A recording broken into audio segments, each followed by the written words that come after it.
Mas Komar. Wah, ini kita ngobrol-ngobrol dikit Mas di sawah ya. Sawah ini. Mas, tadi kan aku jalan-jalan ke Joglo tuh Miana tuh. Yang di Klaten. Waktu aku ke situ itu ada banyak teman-teman anak-anak muda nih. Lagi belajar pertanian dan peternakan. Tadi saya lihat juga Mas Komar sedikit beri arahan juga lewat Kesetriaan Entrepreneur ya Mas. Itu yayasan nih Mas ya? Iya. Nah, kalau boleh tahu Mas, Kesetriaan Entrepreneur ini apa sih Mas? Jadi ini yayasan yang memang kita pengennya ini sih Mas, ikut mengembangkan kewirausahaan lah di teman-teman muda di Indonesia, khususnya yang di bidang pangan, pertanian, peternakan, seperti itu. Nah, kebetulan nyambung juga dengan jejaring yang yayasan punya, ada beberapa bisnis yang kaitannya dengan pertanian dan peternakan. Nah, teman-teman yang tadi berkegiatan bareng itu memang bagian dari program kita dari yayasan untuk nyiapin teman-teman supaya nanti mereka siap untuk gabung, untuk bareng kita ngembangin usaha bareng-bareng. Nah, basicnya teman-teman tadi tuh saya lihat masih ada yang umur berapa tadi? 18 tahun yang paling muda ya? Iya. Berarti kan masih SMA itu sebenarnya? SMA. Kelas 3 atau mungkin baru lulus ya? Atau masih SMA ya? SMA kelas 3. Ada ya? Iya. Latar belakang mereka apa Mas? Mau pengen ikut itu kebanyakan itu? Sangat beragam Mas, artinya memang kita tidak membatasi ya untuk latar belakang apa, yang penting mereka punya minat untuk kemudian belajar, terus bersedia mengikuti kegiatan-kegiatan kita, itu aja. Berarti kan potensi bisnis di sektor pangan ini kan masih besar ya Mas ya? Iya, pastinya. Masih sangat besar ya. Tadi saya juga ngobrol sama Mas Komar sambil jalan ke sini tadi. Mas Komar basicnya pernah bukan jalan-jalan ya, atau mungkin studi banding. Ada kegiatan keluar. Sampai Eropa, Amerika, bahkan sampai Afrika ya Mas ya? Iya. Potensi apa sih Mas yang dihadapi masalah terbesar dari pangan ini Mas? Ya, kalau kita kegiatan di luar itu kan ketemu teman-teman petani juga ya, petani yang di Eropa, yang di Afrika. Sebelum ke potensi, sebenarnya yang sering muncul itu masalah sih sebenarnya. Ada masalah-masalah di pertanian yang itu dihadapi hampir semua petani di seluruh dunia. Kaitan lahan, kaitan bibit, kaitan pasar, itu sama lah. Jadi kalau ngomongin potensinya memang besar, dan ada masalah-masalah yang harus diselesaikan, dan penyelesaian masalah-masalah itu juga harus bersama-sama juga, itu kerja besar gitu. Makanya yayasan ya kita ngambil peran lah di situ sebagai bagian dari penyelesaian masalah-masalah pertanian khususnya yang di Indonesia.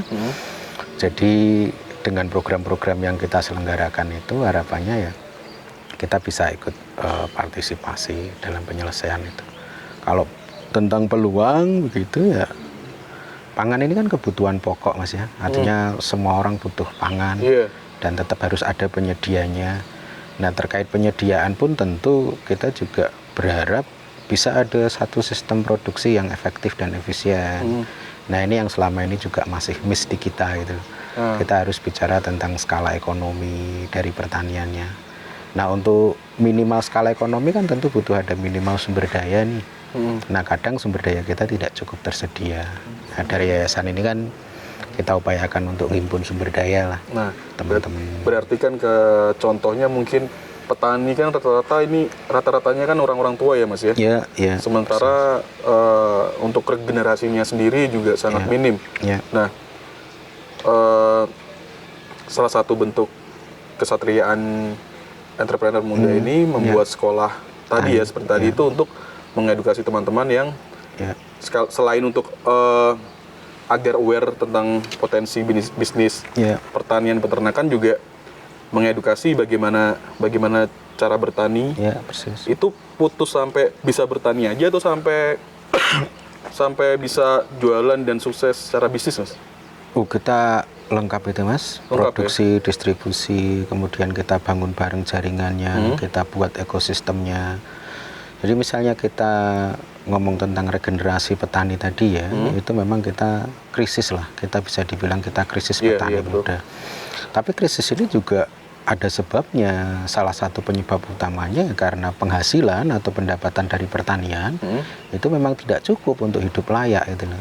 Nah, kenapa penghasilan ini rendah atau minim gitu, tidak bisa memenuhi kebutuhan hidup layak pelaku usaha utamanya, Ya karena memang sumber dayanya itu yang belum dihimpun.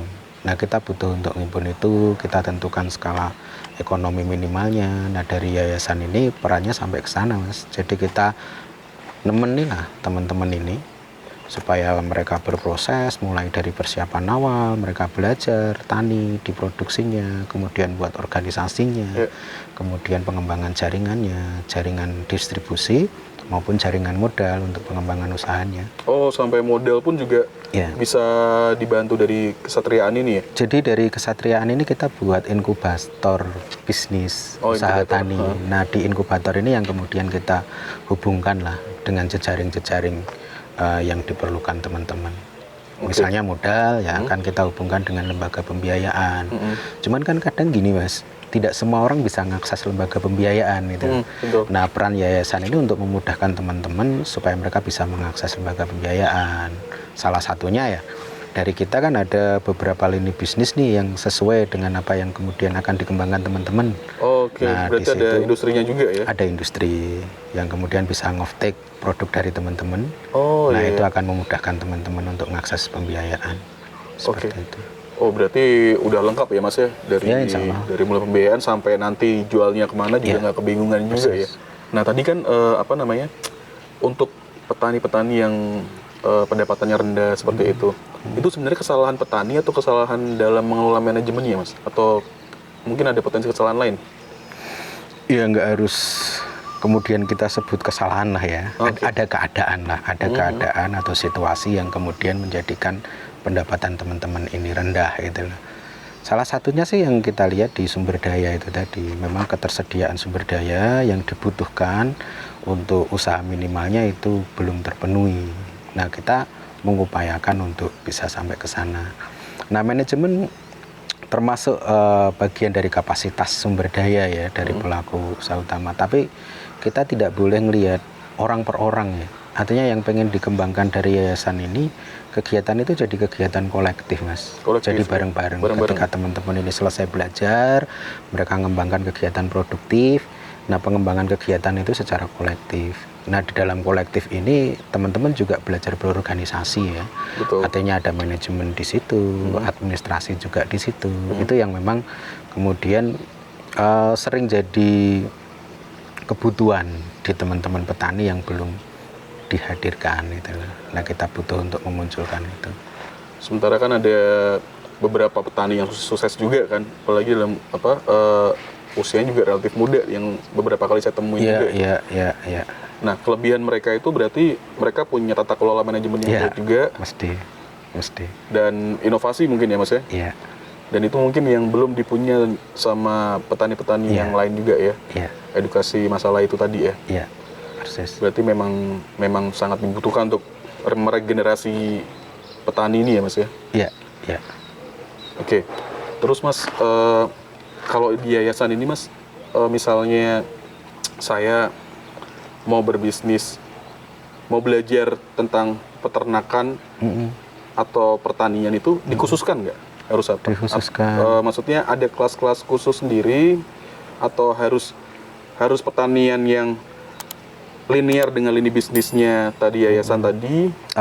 Atau boleh yang lain juga belajarnya? Kalau di kelas kita ini kan umum ya Mas ya, kita open rekrutmen, kemudian kita buat kelas petani, kita juga buat kelas peternak ya.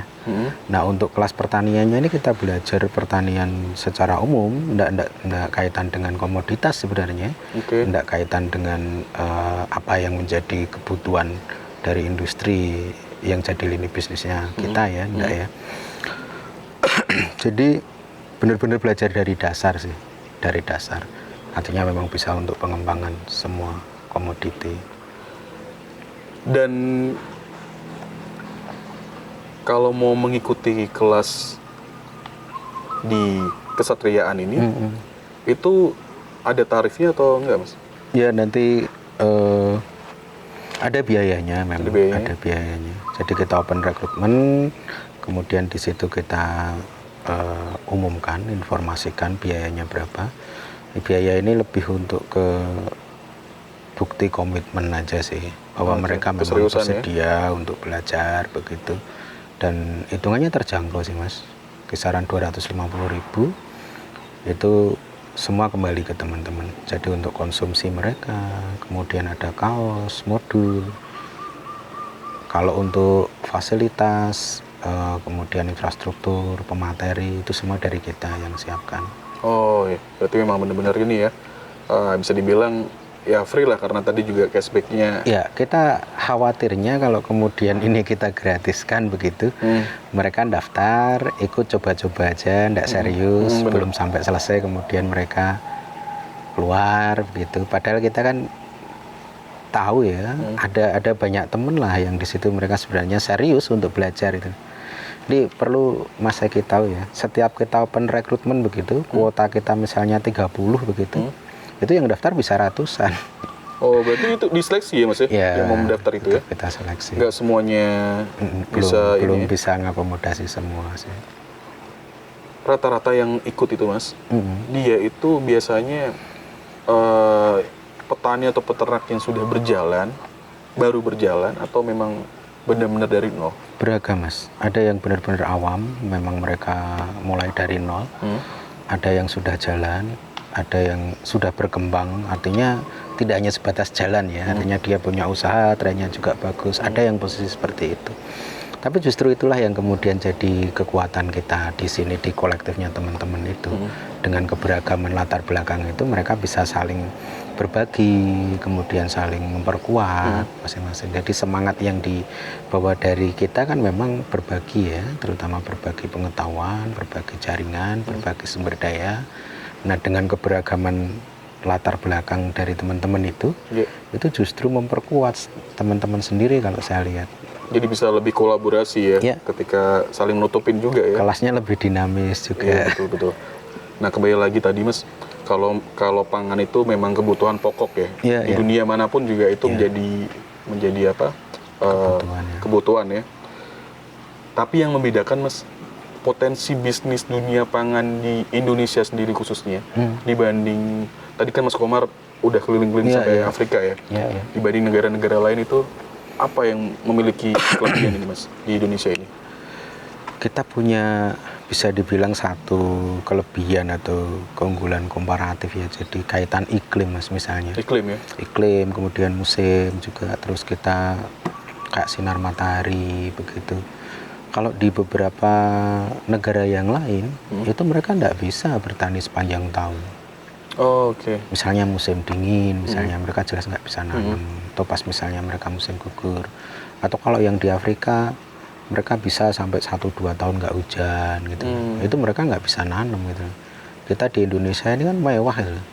Cahaya sepanjang tahun, air sepanjang tahun juga cukup, tanahnya juga subur. Saya misalnya jalan dari luar begitu, kemudian dari sana ada oleh-oleh benih ya. Namanya petani kan oleh-oleh khasnya benih ya. Semua benih yang kita bawa dari luar itu kalau kemudian kita tanam di sini ya tumbuh gitu. Tumbuh. Berarti kan ini kan anugerah ya Mas ya. Indonesia ini punya anugerah iklim, cuaca. Nah, sangat disayangkan kalau misalnya anak-anak muda ini tidak melirik sektor pertanian dan peternakan ini untuk dijadikan bisnis ya Mas ya. Nah, Mas, aku mau boleh dong kasih pesan lah, pesan dan kesan untuk anak-anak muda nih Mas yang masih belum mau atau belum pengen berbisnis di dunia pangan ini. Apa kira-kira pesan Mas, motivasinya Mas? Ya,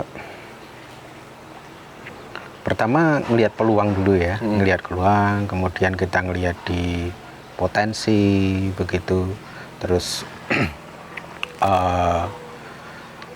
pangan kebutuhan, artinya tetap harus ada yang menyediakan, entah siapapun.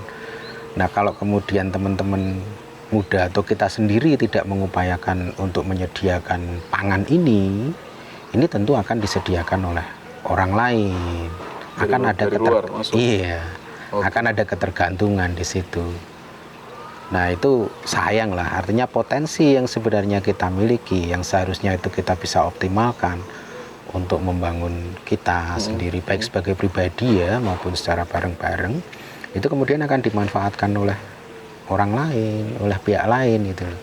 Tapi memang bukan hal yang mudah sih Mas. Artinya gini, butuh ada beberapa pengondisian. Nah, yang coba dilakukan oleh kita di yayasan ini kan melakukan satu pengondisian supaya teman-teman muda tertarik, dan mereka yang kemudian tertarik itu bisa menjalankan usahanya. Dan secara benar dan dibimbing tadi ya Mas ya. Itu yang utama ya. Karena kalau cuman tertarik dikasih modul nggak jalan. Nggak jalan pasti kan kayak gitu. Butuh sumber daya Mas. Ada sumber daya manusia, ada sumber daya material, kemudian ada sumber daya jaringan. Nah, itu yang kita support dari yayasan. Distribusi tadi, yang off-take tadi itu yang paling penting juga ya. Nah, itu masuk ke jaringan distribusi, jaringan pasarnya. Itu kan butuh, teman-teman butuh itulah. Apalagi pangan ini kan ya pasti itu kan kebutuhan pokok ya. Kita sehari nunda beli baju aja bisa. Tapi kalau nunda makan kan kita nggak bisa. Udah pasti. Sebenarnya apa sih Mas yang menjadi latar belakang teman-teman muda ini nggak tertarik di dunia tani dan ternak? Karena nggak tahu Mas. Jadi sebenarnya kan hasil dari tani atau ternak ini kan lumayan itu loh. Cuman kan secara umum kan kita taunya ya penghasilan dari pertanian dan peternakan ini kan minim gitu loh.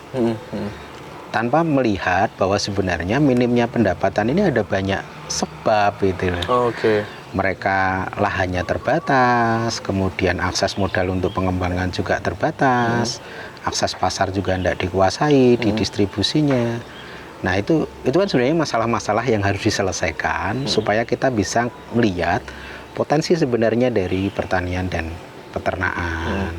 Nah, kenapa kemudian teman-teman tidak tertarik? Ya karena mereka nggak tahu gitu. Nggak tahu ya Mas ya? Iya, posisinya. Nah, kalau gitu ada nggak Mas salah satu case mungkin sedikit perhitungan secara bisnis lah biar teman-teman tertarik nih Mas.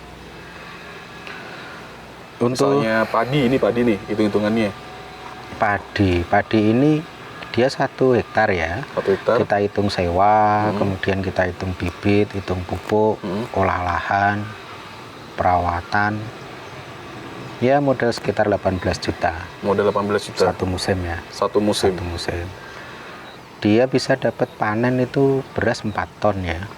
4 ton. Sementara harga beras ya paling murah 10.000 lah kalau misalnya di pasar ya. Kita jual ke pedagang ya, artinya nggak ke konsumen. Berarti 40 juta. 40 juta ya Mas ya. Sekali panen ya. Ya. Ya untung 22 juta. Itu paling lama 4 bulan. Kalau umurnya sendiri kan 3 bulan sebenarnya.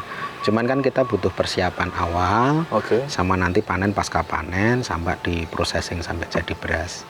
Di satu periodenya 4 bulan lah. Itu lumayan banget ya Mas ya, dari modal 18. Ya 100%. Iya 100%. Kok nggak tertarik ya, bingung saya ini. Iya memang apa ya? Karena apa yang dilihat itu petani-petani tuanya itu ya. Iya. Nggak ngelihat akar masalahnya gitu. Cuman lihat di penghasilan minimnya aja. Padahal petani-petani teman-teman muda yang sukses di pertanian pun udah juga banyak juga kan? Oh iya, dan mesti skala ekonominya masuk. Sampai ada yang ekspor tadi saya lihat. Itu yang terlewat. Artinya kan sebenarnya mesti ada lah skala ekonomi itu. Luasan lahan berapa, dia butuh modal finansial berapa, kapasitas SDM yang seperti apa, kemudian jaringan pasar yang bagaimana. Itu kan jadi kebutuhan ya. Nah itu semua tadi dikemas dalam pembelajaran di Satriaan juga ya Mas? Itu jadi program-program kita di yayasan. Mantap itu Mas. Oke, Mas kasih pesan dong Mas buat teman-teman yang mau join nih. Untuk teman-teman yang masih tidak punya gambaran misalnya, atau masih bingung kalau pengen gabung di pertanian, peternakan itu, bisa gabung kita ke Yayasan Kesatrian Entrepreneurship Indonesia. Kita belajar bareng tentang pertanian dan peternakan, mulai dari sisi produksi, kemudian sisi distribusi, di pengorganisasiannya kita belajar bisnis, mengembangkan bisnis pertanian dan peternakan, dan mari kita buktikan bersama bahwa sebenarnya ini bisnis yang menarik untuk teman-teman muda. Oke. Terima kasih banyak Mas Komar waktunya. Ya, sama-sama. Saya mau lanjut jalan-jalan lagi ke Joglo. Bisa dilanjutkan Mas Komar kegiatannya. Ya, makasih banyak. Sukses terus ya Mas ya. Siap, amin. Oke.